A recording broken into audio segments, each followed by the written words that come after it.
আলু দিয়ে বানিয়ে নেওয়া একদম ইউনিক চাট খেতে ইচ্ছে করলে একবার এই রেসিপিটা ট্রাই করতে পারেন। নমস্কার বন্ধুরা, কিচেন ম্যাজিক খাজানা চ্যানেলের আরও একটি নতুন পর্বে আপনাদের সবাইকে স্বাগত। আজ শেয়ার করব আলু চিপস চাট। দোকান থেকে চিপসের প্যাকেট না কিনে বাড়িতেই চিপস বানিয়ে এই চাটটা আপনারা ঝটপট তৈরি করে নিতে পারেন। বাচ্চাদের তো খেতে ভালো লাগবেই, তার সাথে বড়দেরও। তাহলে আসুন রেসিপিটি দেখে নেওয়া যাক।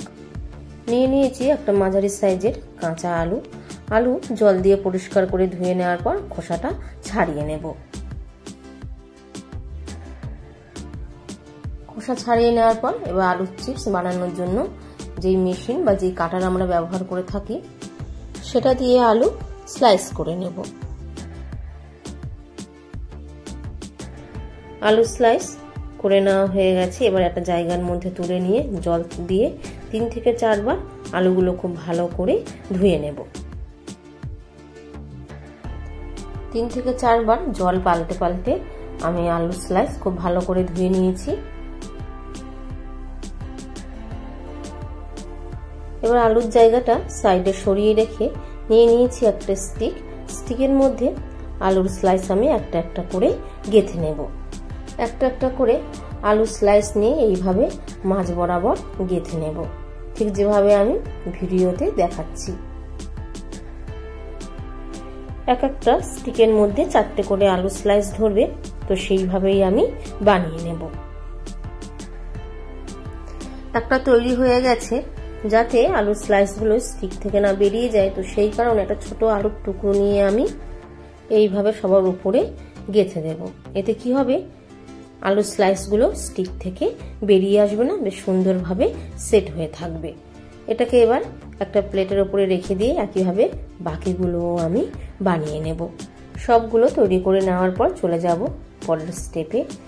চিপস ক্রিস্পি আর মুচমুচে হওয়ার জন্য ব্যাটার রেডি করে নেব। দিয়ে দেব বাড়িতে থাকা মাঝারি সাইজের চামচ মেপে 2 চামচ ময়দা আর 2 চামচ কর্নফ্লাওয়ার। কর্নফ্লাওয়ারের জায়গায় আপনারা এখানে অ্যারারুটও ব্যবহার করতে পারেন। সামান্য পরিমাণে লবণ, হাফ টিস্পুন লাল লঙ্কার গুঁড়ো, অল্প অল্প করে জল অ্যাড করে একটু মাঝারি ঘনত্বের ব্যাটার রেডি করে নেব। ব্যাটারটা এমনভাবে বানিয়ে নিতে হবে যেন খুব বেশি পাতলা না হয়, আবার খুব বেশি ঘন না হয়। মাঝারি ঘনত্বের ব্যাটার রেডি করে নিয়েছি। আর ব্যাটারের কনসিস্টেন্সি দেখুন, খুব বেশি কিন্তু ঘন নয়, আবার যে খুব জলের মতন পাতলা তাও কিন্তু নয়। এইভাবেই বানিয়ে নিতে হবে। এবার এক একটা আলু স্লাইস লাগানো স্টিক নিয়ে চামচের সাহায্যে ব্যাটার এইভাবে তুলে নিয়ে আলু স্লাইসের গায়ে ভালো করে কোট করে নেব। একটা আলু স্টিকের ওপরে ভালো করে ময়দা আর কর্নফ্লাওয়ারের ব্যাটার কোট করে নেওয়ার পর এটা কিন্তু সঙ্গে সঙ্গে তেলের মধ্যে ছেড়ে ভেজে নিতে হবে। ভাজার জন্য ফ্রাই প্যানে আগে থাকতে সাদা তেল বসিয়ে দিয়েছি। তেল মাঝারি গরম হয়ে গেলে একটা একটা করে তেলের মধ্যে ছেড়ে ভেজে নেব। গ্যাসের ফ্লেমটাকে মিডিয়াম টু হাইয়ের মধ্যে রেখে প্যানের হ্যান্ডেলটা ধরে এইভাবে ঘুরিয়ে ঘুরিয়ে ভালো করে চারদিক থেকে ভেজে নেব। উল্টে পাল্টে হালকা ব্রাউন কালার করে 1 থেকে 1.5 মিনিট ধরে বেশ ক্রিস্পি আর মুচমুচে করে ভেজে নেব। আমি এখানে একটা একটা করে আলু চিপসের স্টিকগুলো ভাজছি। আপনারা চাইলে তেলের পরিমাণটা আরো বেশি দিয়ে একসঙ্গে সবগুলো ভেজে নিতে পারেন। একটা আলু চিপসের স্টিক ভেজে নেওয়া হয়ে গেছে। চিমটের সাহায্যে তুলে নিয়ে ভালো করে তেল ঝরিয়ে অন্য একটা জায়গার মধ্যে নিয়ে নেব। আর বাকিগুলো ঠিক একইভাবেই ভেজে নেব। একটা কাঁচা আলু দিয়ে 3টে আলু স্টিক চিপস তৈরি হয়েছে। এবার চাট বানিয়ে নেওয়ার পালা। ওপর থেকে দিয়ে দেব 1 থেকে 2 চামচ ফেটিয়ে রাখা টক দই। বাড়িতে থাকা চায়ের কাপ মেপে হাফ কাপ টক দইয়ের মধ্যে আমি 2 টিস্পুন চিনি দিয়ে সামান্য পরিমাণে বিট লবণ দিয়ে ভালো করে ফেটিয়ে নিয়েছি। এর সাথে দিয়ে দেব 1 থেকে 2 চামচ কাঁচা আমের লিকুইড মিষ্টি চাটনি। এই চাটনি আপনাদের হাতের কাছে না থাকলে আপনারা কিন্তু তেঁতুলের মিষ্টি চাটনিও ব্যবহার করতে পারেন।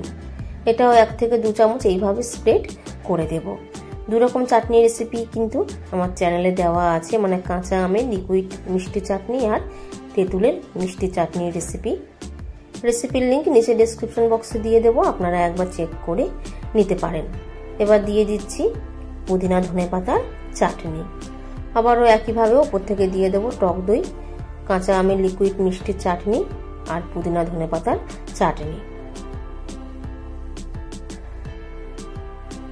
এবার উপর থেকে একটু স্প্রিঙ্কেল করে দেবো 1 থেকে 2 চিমটে বিট লবণ।